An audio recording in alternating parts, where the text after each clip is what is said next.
Welcome to section 2.6. What we're talking about here is rational functions and asymptotes. Sort of a new word there, asymptotes. So just, a little preview. Section 2.6 and 2.7 go hand in hand. In section 2.7, which you'll see soon, we're going to be graphing all of the information that we find in section 2.6.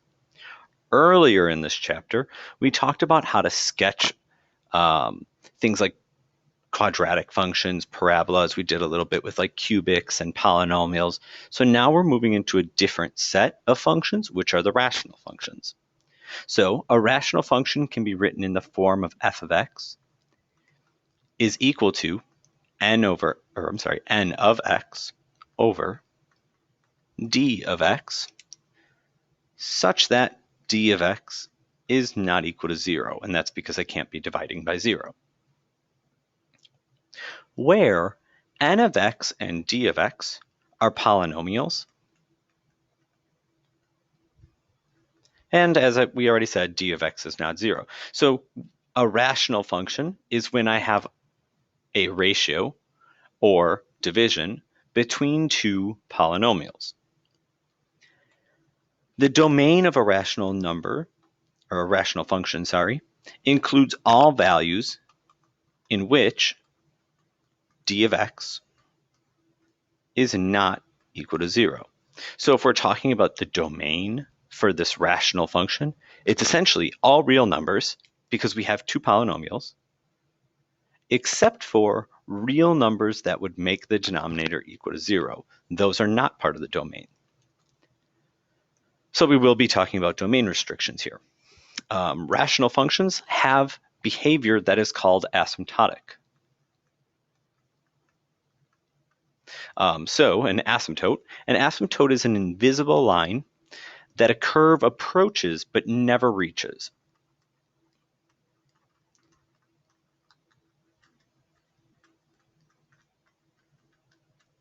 So when we're talking about those asymptotes, we're talking about some line that our function is getting closer and closer and closer and closer and closer to, but it's never actually going to cross that. You've seen a couple of these this year even in some homework assignments, where you may not have actually realized that what you were dealing with was an asymptote, but it was an asymptote. We use asymptotes as guides for drawing our graphs of rational functions. So in 2.6, we're going to talk about finding the asymptotes and what are the asymptotes. In 2.7, we're going to deal with a lot more of the sketching of them. We'll do a little bit of the sketching here. So, for example, let's examine the graph of f of x equals 1 over x. We know that x equals 0 will be a trouble spot because f of 0 is undefined. If I go to this function and substitute 0 in, I'm getting undefined. So what we want to do is see how does the function behave near 0. And that's where we're sort of talking about an asymptote. We're talking about like as I get closer to that, what's exactly going to be happening. We say that f of x has a vertical asymptote at x equals 0. And we say that f of x has a horizontal asymptote at y equals 0. So if we're going to look at this, I'm just going to draw a sketch of this. There we go. If we want to look at this graph, what we would have if we graphed 1 over x, let me switch back to red.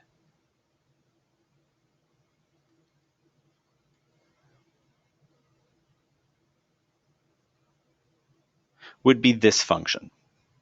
So my vertical asymptote is at x equals 0. So you can see my vertical asymptote right here.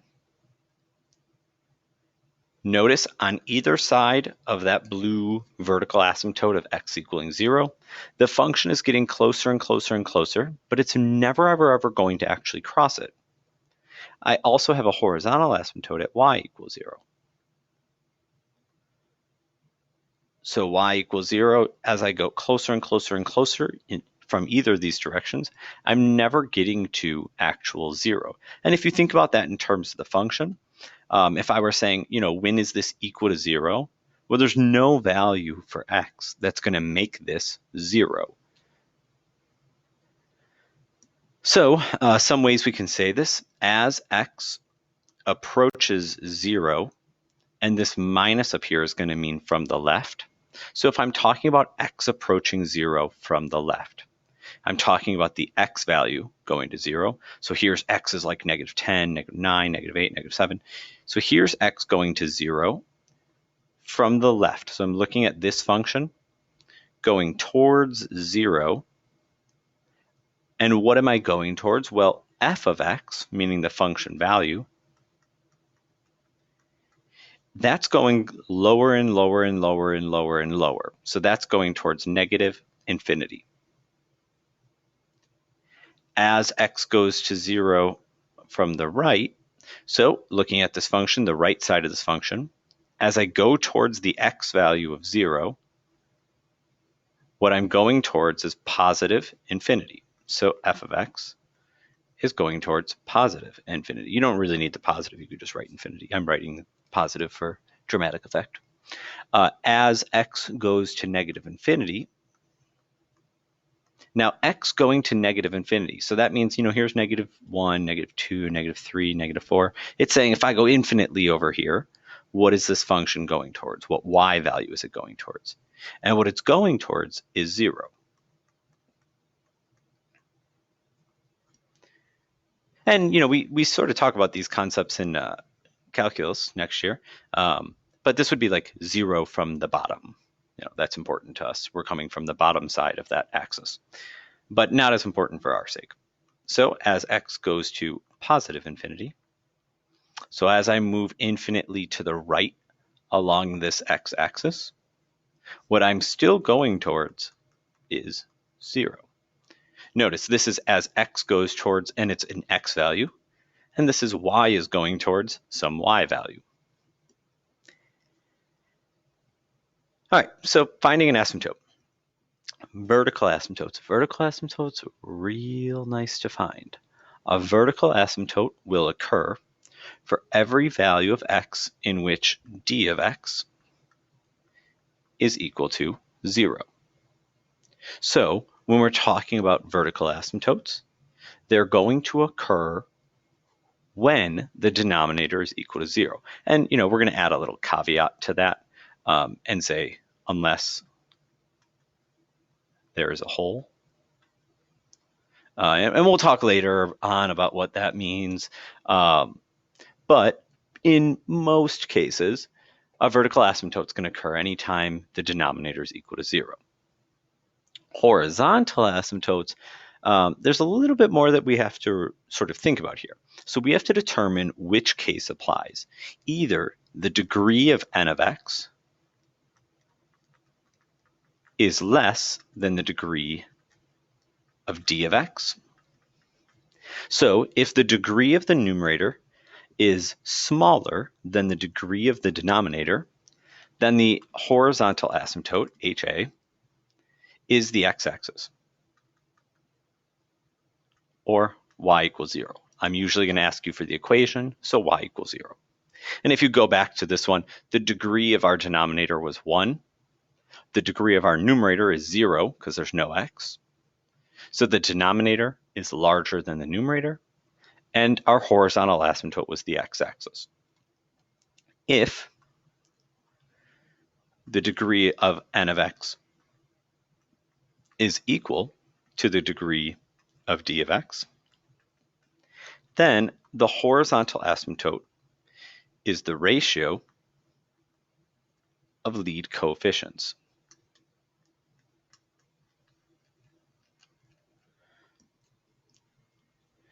Another way of saying that is it's going to be the line y equals the lead coefficient of n of x over the lead coefficient of d of x.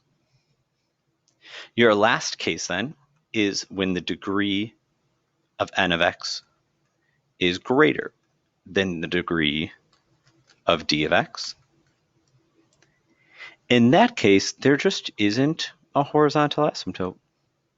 However, a slant asymptote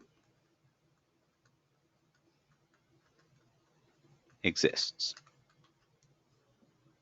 And we'll talk later on about how you find a slant asymptote. But in most cases, vertical, that's going to be super common. Horizontal, it's going to be one of these first two cases that's more common, that third case a little bit less. All right, so in this slide, we're going to do some examples of finding the actual asymptotes, horizontal and vertical. We're going to talk about that whole case that I was talking about, but we'll talk about that in the examples video. So then the only other thing I really want to talk about here is going to be the zeros of rational functions. Zeros of rational functions are the values of x for which n of x is equal to 0. Because what I'm really concerned with is when is the numerator equal to 0? Because that's what's going to zero out the function. The denominator being 0 won't play a role. That would make the function undefined. So what I'm doing is setting that numerator equal to 0 and solving. Wow, that was really tough solving. I got x equals 0. So f has a 0 at x equals 0, since that is the value of x for which the numerator is 0. So again, when we're going through these problems, vertical asymptotes, we're looking at the denominator. When is it equal to 0? Zeros, we're looking at the numerator. When is it equal to 0? Horizontal asymptotes, we're looking at the degree of the numerator and denominator to tell us which of those three cases applies. So the vertical asymptote and zeros, get those down first. They're a lot easier. And then get down those three cases of horizontal asymptotes. How do we differentiate those three different things? All right, go through, listen, see if you have any questions. Maybe go to that examples video, just see a couple of them, play around with it, see how comfortable we feel.